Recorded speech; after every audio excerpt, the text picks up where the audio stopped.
শিশু পুষ্টির সাথে জাতির ভবিষ্যৎ, উন্নত জাতি, স্বাস্থ্যপূর্ণ জাতি বলে শিশু পুষ্টি ইজ এসেনশিয়াল। আসলে এটা শুরু হয় মায়ের অপুষ্টি দিয়ে। মা আমাদের অনেক মায়ে আর্লি ম্যারেজ 40%, কোথাও কোথাও 60%, অ্যারাউন্ড 50% আর্লি চাইল্ড ম্যারেজ আছে বিলো 18 বছরের নিচে।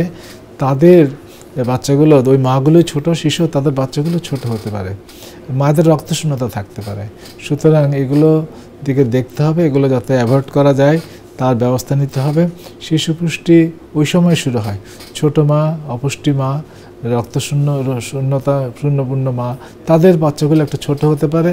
প্লাস কিছু কিছু অসুখ আছে, মায়ের ব্লাড প্রেশার, ডায়াবেটিস, কিডনির অসুখ কিংবা আরও অন্যান্য অসুখ, ওগুলো থাকলে বাচ্চাগুলো ছোট হতে পারে। আমরা জানি যে দেশে 16% of the babies are born premature, low birth weight, তাদের ওজন কম, এই বাচ্চাগুলো ছোটই থাকে। তার পাশাপাশি বাচ্চা জন্মগ্রহণের পাশাপাশি সময় যদি কোনো ত্রুটি হয়, যেমন ডেলিভারি বাসায় না করে হাসপাতালে করবেন, এবং যদি করতে গেলে যদি কোনো জটিলতা হয় বা কোথাও বার্থ অ্যাসফিক্সিয়া যেটা বলে, অক্সিজেন স্বল্পতা ব্রেনে, তাদেরও কিন্তু অপুষ্টিতে গ্রোথ সমস্যা।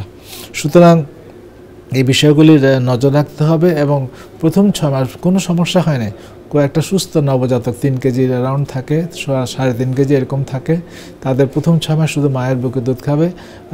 6 মাসের পরে তারা কিন্তু উইনিং ফুড যেটা বলি, ঢাল ভাত, খিচুড়ি, এটা হালুয়া, সেমাই, একটুখানি এটা সেটা, একটুখানি ফলের রস, এগুলো দিয়ে শুরু করবে। 3বার 4বার, আলটিমেটলি 5বার 5 রকমের খাবার দিবেন। এবং 1 বছরের মাথায় যে তার 5 মাসের মাথায় ওর ডাবল হবে, 1 বছরের মাথায় যে ওজন ট্রিপল 3 গুণ বা 10 কেজি হবে, 2 বছরে 12 কেজি হবে। এইভাবে গ্রোথ না হলে বুঝতে হবে যে আপনার যে খাবারের একটুখানি কম হচ্ছে, ঘাটতি হচ্ছে। সুতরাং এটুকু কারেক্ট করে নেবেন। দুধ প্রয়োজন, মায়ের দুধের পাশাপাশি 7-8 মাসের মাথায় একটা দুধ প্রয়োজন। পায়েস, ফিরনি, হালুয়া, নুডলস আমাদের কালচারের সাথে সামঞ্জস্যপূর্ণ, এই দেশের খাবারগুলো দুধের তৈরি খাবার, ওটা লাগবে। ফলের রস লাগবে, ডাইভার্স সর্ট অফ ফুড, বিভিন্ন রকমের খাবার, অল্প অল্প সব কিছু লাগবে। মনে রাখতে হবে ওবেসিটি একটা অসুখ, আর অপুষ্টি আর স্বল্প ওজন এটা একটা অসুখ। দুইটাই স্বাস্থ্যের জন্য ভালো কিছু নয়।